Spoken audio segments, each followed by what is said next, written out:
Neste capítulo, nós vamos refletir sobre uma profecia que denuncia a hipocrisia e a idolatria de Israel, utilizando a história de Jacó e suas lutas como uma metáfora para as lutas do povo de Deus. Vamos então para o 12º capítulo da nossa série.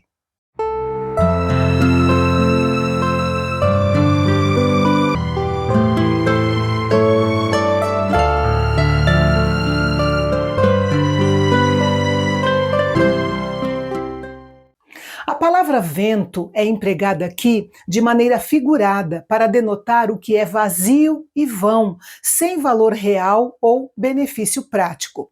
Efraim estava se apacentando ou se alimentando de vento quando deixava de adorar a Yahvé para adorar os ídolos pagãos, que na verdade não eram nada.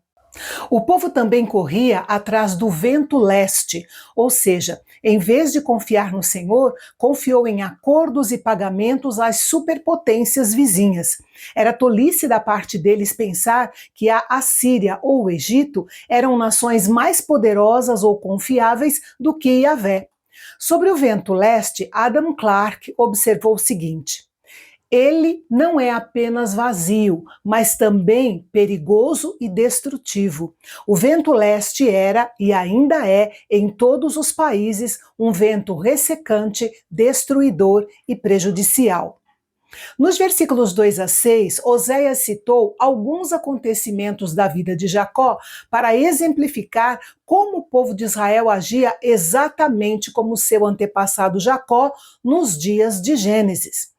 Ainda no ventre da mãe, Jacó já lutava com seu irmão gêmeo, Esaú, e ao nascer veio com a mão agarrada ao calcanhar do seu irmão. Jacó era um pegador de calcanhar, ladino, que alcançava seus objetivos por meio de astúcia. Depois, Oséias relembra a luta entre Jacó e o anjo do Senhor. Inspirado pelo Espírito Santo, o profeta destacou 2 pontos importantes desse relato: que Jacó prevaleceu na luta e que Jacó chorou na luta.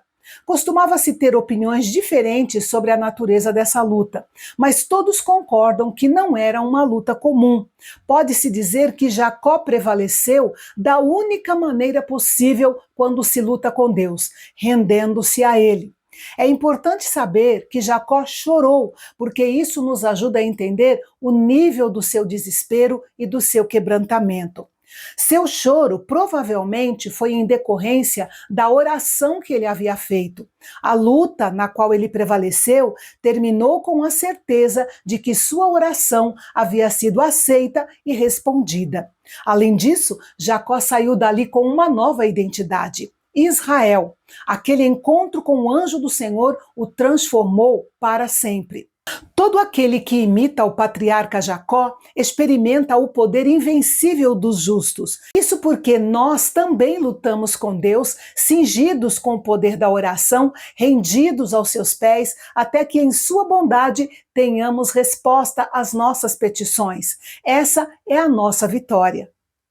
Oséias ainda relembra o encontro de Jacó com Deus em Betel, onde Deus reafirmou sua nova identidade como Israel e lhe fez grandes promessas sobre a sua posteridade. Infelizmente, os descendentes de Jacó, aqui falando especificamente do Reino do Norte, imitaram o que ele tinha de pior e não os seus valores espirituais. Com base nas experiências de Jacó, que teve seu caráter transformado, Oséias exorta o povo do Reino do Norte a seguir o seu exemplo, o exemplo da eficácia do choro e da súplica, voltando a adorar somente ao Senhor em arrependimento, súplicas e na prática de obras de justiça. Como nós já mencionamos aqui, Oséias profetizou durante um tempo de grande prosperidade, mas de decadência espiritual e moral em Israel. Quando as coisas vão bem financeiramente, é difícil para um povo acreditar que sua sociedade está em decadência. A palavra mercador, em algumas versões é traduzida como cananeu, é mencionada aqui porque na época os cananeus eram os negociantes mais populares. O sentido aqui é que Efraim, ou Israel, era tão corrupto quanto aqueles negociantes pagãos que defraudavam os outros para ganhar mais dinheiro. Embora a nação de Israel desfrutasse de prosperidade financeira e belas casas, o julgamento de Deus os levaria novamente ao exílio e às tendas humildes. Isso porque Deus falou exaustivamente através dos profetas, mas o povo não tinha dado ouvidos. Israel ignorou a revelação de Deus e continuou a fazer sacrifícios pagãos em Gileade e em Gilgal. Por isso, seus altares seriam como montões de pedra, ou seja, como montes de pedras que um lavrador cuidadoso ajuntou do seu campo arado.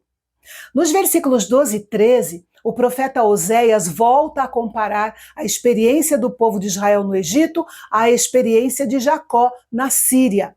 Assim como Jacó, o povo de Israel estava buscando refúgio em terra estrangeira, mas ambos acabaram sendo servos. Jacó foi obrigado a servir seu tio Labão na Síria por 20 anos, e o povo de Israel foi escravizado no Egito por 400 anos. Jacó saiu da casa do seu tio pastoreando um grande rebanho, e o povo de Israel foi conduzido para fora do Egito como um rebanho sob a liderança de Moisés. Efraim, representando as 10 tribos do norte de Israel, desprezou todos os seus privilégios como povo escolhido e provocou a ira de Yahvé. Agora, Yahvé traria punição e destruição repentina sobre ele por sua culpa de sangue, do sangue inocente que ele derramou. E Efraim se tornará uma vergonha e objeto de zombaria entre os pagãos. E amanhã, no penúltimo capítulo da nossa série, o profeta Oséias vai usar uma série de símiles e metáforas para descrever as provações que Deus estaria enviando sobre o seu povo desobediente. É amanhã, aqui no Canal Bendito, o canal de Fala Fácil, onde a teologia é para todos.